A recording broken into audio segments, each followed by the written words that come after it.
이 시간 우리에게 주시는 하나님의 말씀은 구약성경 신명기 24장 17절과 18절의 말씀입니다.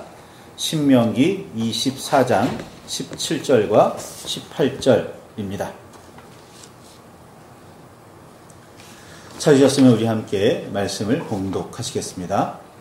너는 객이나 고아와 송사를 억울하게 하지 말며 과부의 옷을 전당 잡지 말라. 너는 애굽에서 종 되었던 일과 내 하나님 여호와께서 너를 거기서 속량하신 것을 기억하라.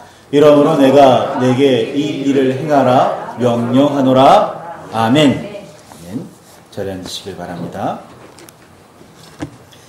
주님의 은혜와 그 크신 사랑이 저와 여러분 안에 가득하기를 소망합니다.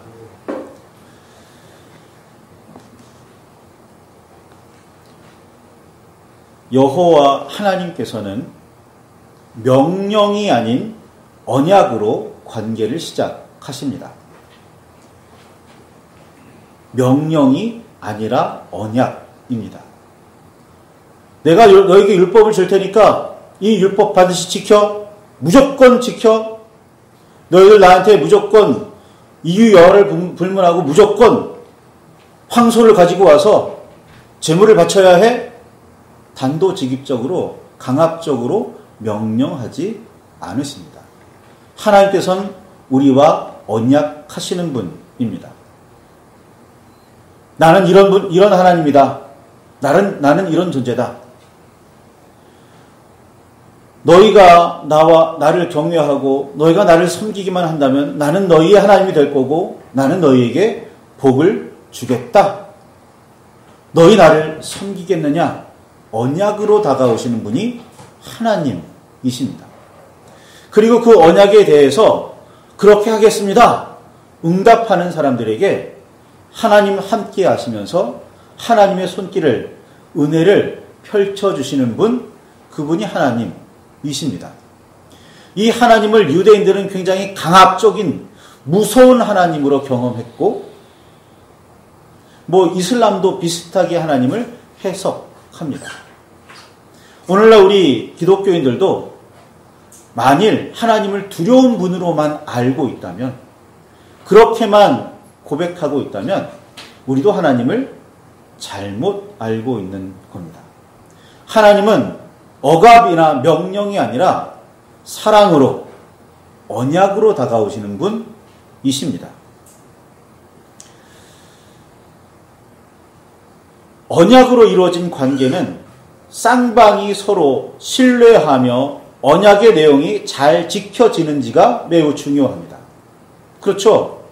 누군가 하나가 그 언약을 깨뜨리면 그 언약은 유지되지가 않는 겁니다.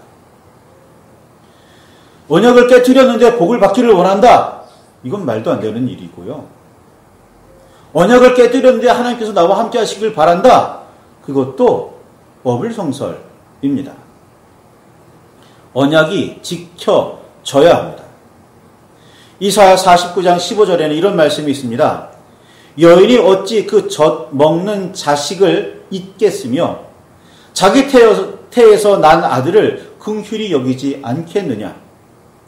그들은 혹시 잊을지라도, 아들, 딸은 혹시 잊을지라도 부모는 잊지 못한다는 것. 그것처럼 나도 너를 잊지 않겠다라고 말씀하십니다. 하나님은 언약을 일단 우리에게 제시하시고 우리가 응답하신 그 언약을 끝까지 기억하시는 분, 잊지 않으시는 분입니다. 문제는 우리입니다. 아브라함에게 고향과 친척과 아버지의 집을 떠나라고 하신 말씀은 이제부터는 여호와만 신뢰하며 여호와만 바라보며 여호와만 따르라는 말씀, 그 뜻이었습니다. 여호와만 신뢰하며 섬기면 아들의 문제가 아니라 자손이 크게 번성해서 민족의 아버지, 그것도 하나가 아니라 여러 민족의 아버지가 되게 만들겠다. 그래서 그 아브라함의 이름을 아브라함이라고 바꾸어주는 겁니다. 그런데 하나님께서는 아브라함을 붙드셨지만 이 아브라함이 하나님의 신뢰를 받기까지, 하나님께서 그 아브라함의 믿음을 인정하기까지는 굉장히 오랜 시간이 걸립니다. 75세의 부름을 받았어요. 근데 약속된 아들은 100세에 낳았죠? 그런데 그 약속된 아들, 100세 얻은 아들을 제물로 바쳐라 라고 말씀하시고, 진짜 모리아 산에서 제물로 바치려고 할 때까지 하나님은 아브라함의 믿음을 갸우뚱하고 계셨습니다. 모세가 그때 그때 분명한 마음을 하나님께서 보시고 나서야 말씀하시죠. 내가 이제야 네가 하나님을 경외하는 줄 알겠다 라고 말이죠. 네, 아브라함. 자, 이게 그 이야기를 살펴보면 아브라함의 아들 이삭이 나중에 나귀에 실렸던 나무 보찜을 지고 산 위에 올라가요. 굉장히 힘이 있었다는 이야기이잖아요. 그러니까 그 75세에 부름받은 이후로 모리아 산에서까지 약 40년이 걸렸다고 대충 보았습니다. 10살짜리 어린 아이가 그 나무짐을 지고 올라갈 수 있었을까요? 그래도 옛날 어르신들 한 15살 정도는 돼야 무거운 짐을 지고 이렇게 움직일 수 있지 않았을까요? 요즘엔 15살짜리가 그렇게 하지도 못하겠지만. 그러니까 한 40년 정도, 그 믿음이 인정받기까지 약 40년 정도가 걸린 겁니다. 그 사이에 수많은 일들이 있었죠. 아브라함은 언약을 지켜내는 믿음이 하나님께 인정받기까지 여러 가지 사건을 겪어야 했습니다. 이스라엘 민족도 마찬가지입니다. 하나님께서는 이스라엘 백성에게 하나님의 법을 선포하실 때 몇 가지 공통된 말씀을 하십니다. 하나님 말씀, 이것이 법이다, 이것이 하나님의 말씀이다, 내 뜻이다 라고 선포하실 때 몇 가지 따라붙는 이야기가 있어요. 뭐냐면 그 하나가 그들이 율법을 준행하나 아니하나 내가 시험하리라 라고 하시는 말씀입니다. 이거 말씀 지키면 너희가 복을 주겠지만 이 말씀을 지켜내지 않으면 너는 저주를 받을 거다 라고 말씀하시는 거예요. 그러니까 율법을 전하는 목적은 율법을 지켜라도 있지만 하나님께서 우리를 시험하시기 위함이라는 거예요. 하나님은 절대로 시험하지 않으신다는 그 시험은 우리를 유혹해서 넘어뜨리지 않으신다는 거지, 우리의 믿음을 확인하시지는 않는다, 확인하시지도 않는다는 그런 뜻은 아니에요. 우리의 믿음은 늘 하나님으로부터 확인받고 있는 겁니다. 식량으로 베풀어 주신 만나, 그 자체 복이었지만 그 복을 하나님의 뜻대로 사용하느냐, 하나님께서 이렇게 거두고 이렇게 먹으라 라고 말씀하신 그 뜻대로 사용하느냐는 전적으로 이스라엘의 몫이었습니다. 그 뜻대로 사용하느냐 아니냐를 두고 하나님께서는 그들을 시험하셨던 거죠. 복으로 누리려면 하나님의 뜻에 따라 사용할 줄 알아야 합니다. 예를 들어서 우리들 그런 기도 많이 하죠. 하나님, 이런 소원 들어주십시오. 재물도 얻게 해주시고, 명예도 얻게 해주시고, 이런저런 거 얻게 해주십시오 라고 기도하는데, 중요한 건 얻는 게 아니에요. 얻은 다음에 어떻게 쓰느냐가 중요한 겁니다. 대통령이 되는 게 중요한 게 아니에요. 된 다음에 어떻게 일하느냐가 중요한 거예요. 그렇지 않으면 우리나라는 유독 그런 거 잘하죠. 쫓아냅니다. 하나님도 말씀하세요. 마찬가지예요. 우리가 주신 복을 제대로 쓰지 못하면 그 복은 우리의 걸림돌이 될 뿐이지 복이 되지를 못해요. 아브라함은 하나님과의 언약, 거기에서 받은 복을 누리는 방법을 분명하게 익히기까지 40년 가까이가 걸리는 겁니다. 또 하나의 말씀이 있다면 기억하라입니다. 기억하라는 말씀은 잊지 말라는 말씀과 동일한 거죠. 이 기억하라, 잊지 말라 라는 말씀은 성경에 굉장히 많이 반복됩니다. 하나님께서 내 하나님이심을 기억해라. 하나님께서 내게 복 주심을 잊지 말아라. 여호와께서 너와 함께 계심을 기억해라. 성경에는 여러 가지 표현들을 동원해서 잊지 말아라, 기억해라 계속해서 말씀하고 계십니다. 특히 이스라엘 민족에게 강조하시는 말씀이 있습니다. 뭐냐면 이집트에서 종살이 했던 일, 그리고 여호와께서 거기에서 너희를 구원하셨던 그 일을 너희는 잊지 말아라, 기억해라 라는 말씀을 반드시 하십니다. 나중에 바벨론 포로로 끌려가기 그 어간, 돌아오기 그 어간, 모두 이 말씀이 반복돼요. 너희들 기억해라. 하나님께서 너희를 애굽 땅에서, 이집트 땅에서 이끌어내질 않으셨느냐? 하나님께서 너희의 하나님이 아니시냐? 하나님께서 너희와 함께 하시길 원하시고 하나님께서 너희에게 법을 주셨는데 그걸 기억해라. 그래야 너희는 바벨론에서 돌아올 수 있을 거고, 그래야 너희는 하나님께서 말씀하신 대로의 복을 받아 누릴 것이다 말씀하십니다. 강조하세요. 오늘 읽은 본문의 말씀에서도 마찬가지예요. 그 앞에 보면 가난한 자를, 약자를 돌보라는 말씀이 계속 반복되고 있어요. 그리고 나서는 말씀하시는 겁니다. 내가 너에게 이 명령을 주는데 왜 이 명령을 주냐면 너희가 옛날에 애굽 땅에서 종 되었던 것을 기억하라고 주는 거다. 하나님께서 너희를 그 종에서 해방시키셔서 이곳에 이끌고 오셨다는, 인도하셨다는 사실을 기억하라고 주는 율법이다 라고 말씀하시는 거예요. 그래서 이런저런 법도 지켜야 하는 거지만 너희 중에 있는 객이나 고아들, 사회적인 약자들의 송사를 억울하게 하지 말아야 하는 거예요. 과부를 괴롭히면 안 되는 겁니다.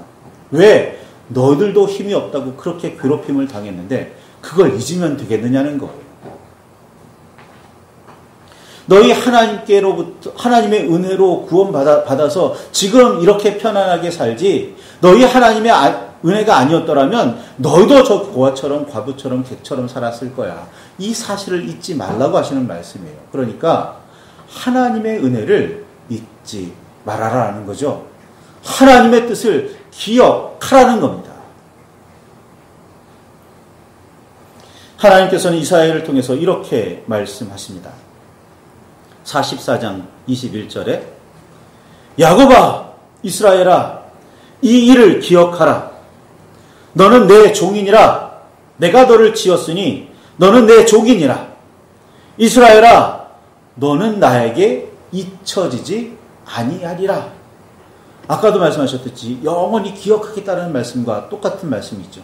나는 너를 잊지 않겠다라는 겁니다. 그런데 내가 너를 잊지 않는 이유, 말하자면 나는 너를 지었기 때문이라는 거예요. 내가 너를 낳았다는 거예요. 너희는 나의 아들, 딸이라는 겁니다. 그러니 내가 너희를 어떻게 잊겠느냐고요. 아무리 말썽을 피우고 아무리 이상한 짓을 해도 너는 내 아들이야. 내 사랑하는 딸이야. 그러니 하나님께서 늘 언제나 돌아오라고 손짓하시고 눈물을 흘리시는 겁니다. 이게 하나님 아버지의 마음, 심정이에요. 여호와 역사가 아니었다면 이스라엘이라는 민족은 있을 수 없었습니다. 성경을 읽어보시면 아시겠지만 이스라엘 민족의 정체성은 어디에 있냐면 애굽에서의 탈출, 출애굽에서 있어요. 6월절에 있습니다. 그러니까 이스라엘 민족, 이스라엘 12지파 중에 하나의 길을 소망한다면 6월절을 지키시면 돼요. 좀 좀 그런 말이죠. 이 시대에 6월절을 지켜야만 한다고 주장하는 이단들이 굉장히 많은데 그냥 유대교로 개정하면 돼요. 자, 그리고 하나님께서 이스라엘을 그렇게 만드셨다면, 출애굽을 통해서 이스라엘을 만드셨다면, 유다는 어떻게 만드시냐면 바벨론 포로에서 돌아오는 과정을 통해서 유대를 만드시는 거예요. 여러분, 이 성경의 단어들이 참 복잡하고 헷갈리는데 뭐 이스라엘이 곧 유대다 아니에요. 이스라엘과 유대는 구분해서 보시는 게 좋아요. 물론 우리가 편하게 읽기 위해서, 편하게 이해하기 위해서는 그냥 뭉뚱그려서 받아들일 수도 있겠지만 나누어서 이해를 하셔야 더 정확하게 볼 수가 있습니다. 예를 들어서 뭐 이스라엘 왕국도 북이스라엘, 남유다 이렇게 나눠서 보아야 하는 거고, 우리가 이스라엘 왕국이라고 보통 이스라엘이라고 말하는 건 남유다를 주로 이야기하는 경우가 굉장히 많거든요. 그게 혼재해서 쓰여서 문제이기는 한데 우리 이스라엘과 유대를 좀 나누어서 볼 필요가 있어요. 민족적으로는 이스라엘은 출애굽을 통해서, 유대는 바벨론 포로에서 돌아오는 사건을 통해서 이루어져요. 어쨌든 이 말씀에서 중요한 건 하나님의 말씀을 기억하고 의지하고 따름으로 시작해서 그 민족이 시작하고, 하나님의 말씀을 듣고 그 말씀을 기억해서 따르겠다고 돌아옴으로부터 그 민족이 시작된다는 겁니다. 이걸 기억하시기 바라요. 언약을 맺은 사람들에게 하나님께서는 하나님의 뜻을 선포하십니다. 이게 율법이에요. 그 율법을 지켜 행하면 하나님의 백성인 거고, 그 율법을 지켜 행하지 않으면 하나님의 백성이 아닌 거죠. 하나님의 백성은 하나님의 법으로, 율법으로 살아가는 사람들입니다. 예수님의 제자는 예수님을 따라가는 사람, 따라 살아가는 사람들이 예수님의 제자인 거예요. 예수님의 제자이면서 예수님처럼 살아가지 않으면 그는 예수님의 제자가 아닌 거죠. 기억하시기 바랍니다. 그러니 우리들 늘 돌아보아야 해요. 나 정말 하나님의 사람으로 살고 있는 걸까? 나 정말 주님의 제자로 살고 있는 걸까? 무엇을 통해서요? 내가 하나님의 법을 지켜 행하고 있으면 하나님의 백성인 거고, 내가 예수님처럼 오늘 예수님을 본받아 살아가고 있으면 예수님의 제자입니다. 그렇지 않으면 하나님의 백성도 아닌 거고 그리스도의 제자도 아닌 겁니다. 기억하시기 바라요. 교회가 크다고 혹은 많은 선교를 하며 많은 어떤 일을 한다고 하나님의 제자인 건 아닐 수도 있어요. 옛날에 그런 일이 있었습니다. 제가 신학교에 가고 군대 갔다가 오던 그 어간에 있었던 일이에요. 어느 교회에 정말 굉장한 그 성령의 역사가 일어나는 것처럼 보였습니다. 제가 왜 처럼이라고 이야기하는지는 나중에 보시면 알아요. 막 목사님이 사역이 얼마나 대단하신지 기도회를 할 때마다 사람들이 막 방언이 터져요. 성령의 임재하심이 눈에 보이고 막 사람들이 기도의 시간에 쓰러지고 막 그 귀신이 쫓겨나가는 모습도 보이고 막 그럽니다. 실제로 겪었던 거니까. 아, 여기 정말 대단하다라고 여겨졌었는데, 나중에 제가 이거 진짜일까라고 갸우뚱거리는 사건 하나가 등장해요. 그게 뭐냐면, 그렇게 은혜 받은 사람들이 이야기하는 거예요. 저 사람, 그렇지 않은 사람들 혹은 외부에 있는 사람들을 정죄하는 겁니다. 저 사람 잘못됐어. 저 사람 하나님의 사랑받지 못하는 사람이야. 잘라내려고 하는 움직임이 보여요. 그래서 저는 생각합니다. 이거 하나님의 역사가 아닐지도 모르겠다. 하나님은 사랑이시고 성경을 보시면 아시겠지만 어떻게든 하나로 만드시는 분이신데 왜 저 안에서는 갈라치는 역사가 생겨날까? 왜 저 안에서는 정죄하고 미워하는 역사가 생겨날까? 이건 하나님의 역사가 아닐지도 모른다라는 의심을 가지게 돼요. 물론 그걸 단편적으로 제가 판단하고 정죄할 수는 없지만 어쨌든 저는 의심을 가지게 되었던 거예요. 정말 그런 걸까? 정말 이게 하나님의 역사일까? 하나님의 역사라면 사랑하며 품어야 되는 것 아닐까? 죄인이라도 악인이라도 원수라도 말입니다. 성 프란체스코가 대단했던 이유는 그 당시 누구도 그렇게 하지 않았는데 성 프란체스코는 기꺼이 자연까지도 다 끌어안는 사람이었기 때문이에요. 사람만 사랑하는 게 아니에요. 자기 편만 사랑하는 게 아닙니다. 자연에 심지어 돌덩이까지도 이거 하나님께서 창조하신 거야 라고 끌어안는 사람, 가난마저도 끌어안는 사람. 그래서 성 프란체스코가 대단한 성인인 겁니다. 그런데 오늘날 우리는 그렇지 않은 경향이 굉장히 강해요. 칼라치고 잘라내고 이거 나한테 쓸모없는 거야. 버리죠. 하나님은 기억하라고 말씀하십니다. 나는 너를 사랑한다. 나는 너와 함께하기를 원한다. 네가 내 계명대로 살기를 소망한다. 그렇게 하나님과 함께 되기를 바라시는 거예요. 그런데 우리는 자꾸 떠날 궁리만 하는 것처럼 보입니다.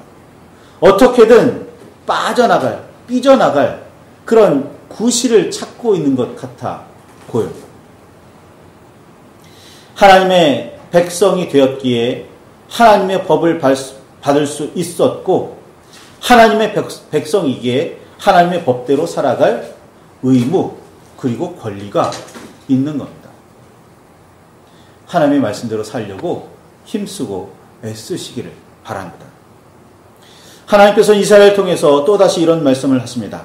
너는 옛적 일을 기억하라. 나는 하나님이라. 나 외에 다른 이가 없느니라. 나는 하나님이라. 나 같은 이가 없느니라. 이사야 46장 9절 말씀입니다. 세상을 창조하고 섭리하는 이 나밖에 없다고요. 이집트에서 너희를 이끌어낸 이 구원한 이 나밖에 없다고요. 바벨론의 포로에서부터 너희를 돌아오게 한 이 나밖에 없다고요. 너희에게 생명을 주고 너희를 죄에서 구원하고 너희를 구원의 길로 하나님의 길로 나아가게 하는 이 나밖에 없다고요.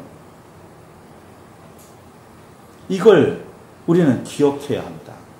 이걸 잊지 말아야 해요. 옛날부터 지금까지 단 한 분 여호와 하나님밖에 없었습니다. 그런데 우리는 우리의 편의에 따라 이것저것 만들어내죠. 요즘에는 과학이 그걸 대치하고 있습니다. 하나님의 역사가 아니라 이건 과학적인 현상일 뿐이야. 그런데 그 과학적인 현상, 과학자들이 발견해내는 현상을 누가 만드셨는데요? 누가 그걸 가능하게 하셨는데요? 성경을 잘 읽어보시면 아시겠지만 아브라함이나 이스라엘 민족 혹은 유대가 하나님께 뭔가 특별했던 건 아닙니다. 그들이 하나님께 뭔가 잘했던 건 아니에요. 어느 순간 하나님께서 아브라함을 부르셨던 거고 별로 하나님 자신의 아픔, 이거 너무 힘들다고 막 그렇게 아우성을 쳤지만 하나님 구해주십시오라고는 굳이 말하지 않았던 이스라엘을 하나님께서 이집트에서 구해내신 거예요. 그들이 뭔가 특별했던 것, 대단했던 것 아니에요. 그냥 하나님께서 사랑하셨던 겁니다. 그 수많은 민족들 전부 다 하나님의 자녀들이잖아요. 전부 다 하나님의 백성이잖아요. 그렇죠?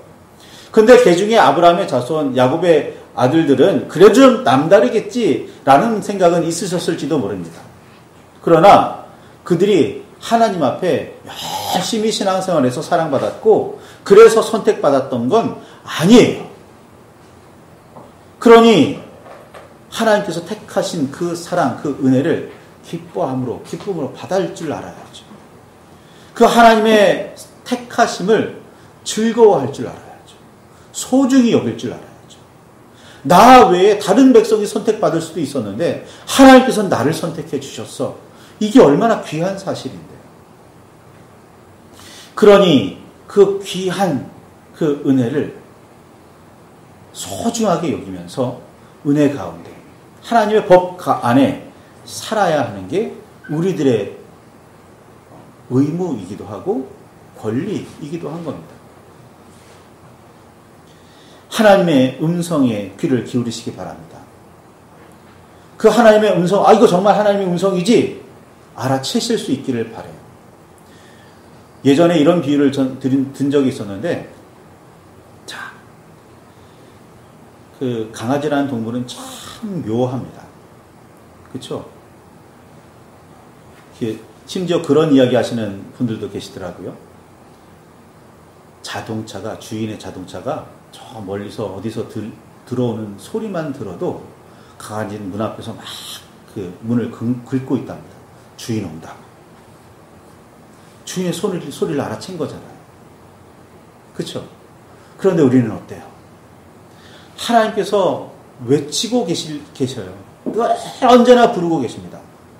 그런데 그 하나님의 음성을 듣고는 계십니까? 응답하고 계십니까? 그 하나님의 뜻대로 살려고 애쓰고는 계십니까? 굉장히 중요한 문제. 심지어는 우리가 그렇게 대단하게 여기지도 않는 그 동물들도 자신의 주인을 알아보는데, 자신의 주인을 알아보고 막 쫓아 달려나가는데 우리는 어떻게 하고 있느냐고. 우리가 그 음성을 기억하고 그 음성에 따라 응답하며 그 음성을 따라가고 있느냐? 생각보다 중요한 문제입니다. 아니, 가장 중요한 문제입니다. 이 문제를 해결하기 위해서, 이 문제를 위해서 예수님께서는 이 땅에 오시는 거예요. 말라기 4장 4절에도 이런 말씀이 있습니다. 너희는 내가 호렙에서 온 이스라엘을 위하여 내 종 모세에게 명령한 법, 곧 율례와 법도를 기억해라! 라고 말씀하세요. 말라기는요, 기원전 한 5세기, 4세기쯤에 활동했던 사람입니다. 이스라엘이 이집트에서 떠나오면서 시내산에서 법을 받은 그때 시점으로 생각하면 한 2000년, 2500년 지난 다음의 이야기예요. 그렇게 따지면 그 오랜 기간이 흘렀는데도 불구하고 하나님께서 말씀하시는 거예요. 나는 기억하고 있다. 너희는 기억하고 있니? 라고 말입니다. 기억하고 돌아오라고 말라기 시대에도 선포하고 있는 거예요. 말씀하고 계십니다. 우리 주님께서 이 땅에 오셨을 때 다른 말씀하셨던 것 같습니까? 아니요. 너희는 하나님의 법을 제대로 알고 있기는 하니, 하나님이 그 법을 선포하시면서 뜻하신 바가 뭔지를 알고 있기는 하니, 그 하나님의 뜻을 회복해라. 그 하나님의 음성을 듣고 하나님을 사랑하고 이웃을 사랑해라. 말씀하시는 겁니다. 예수님께서 하나님을 사랑해라, 이웃을 사랑해라 말씀하셨지만 그거 예수님의 독창적인 해석 아닙니다.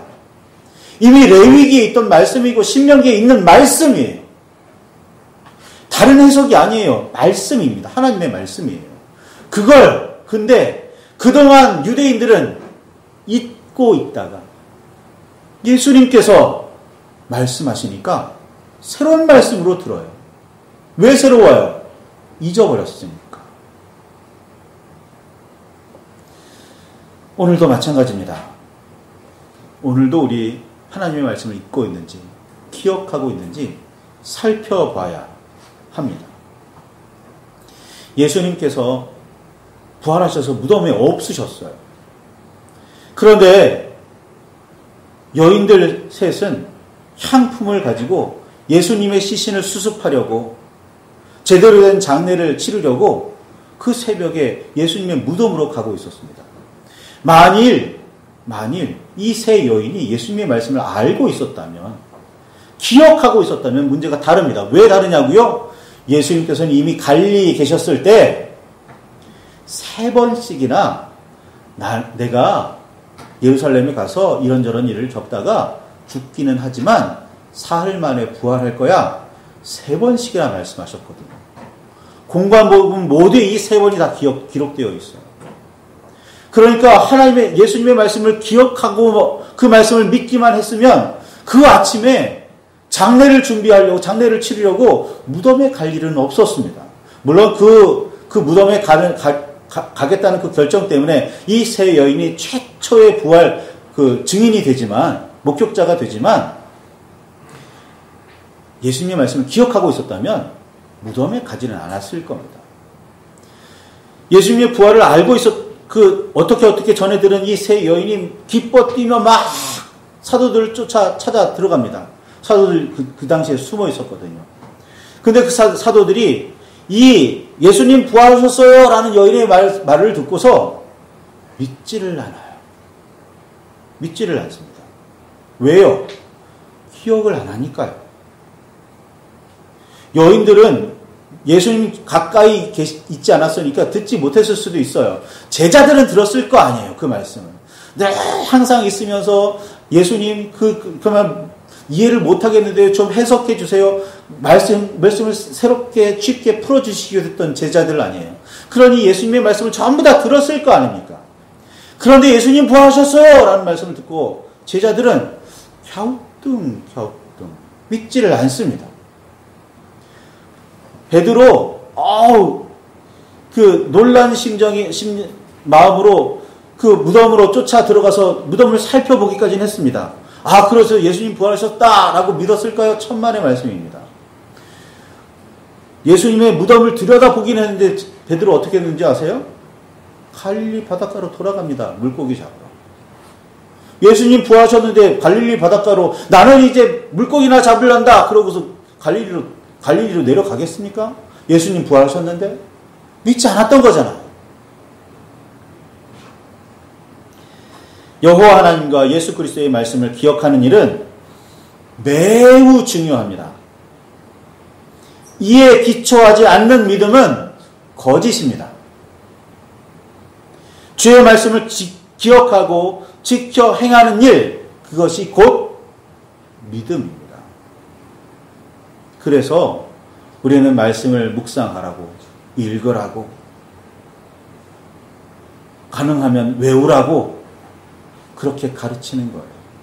그 말씀을 기억하는 것, 그 말씀이 내 삶에 힘이 되는 것, 그것이 믿음의 기초가 되기 때문이라는 거예요.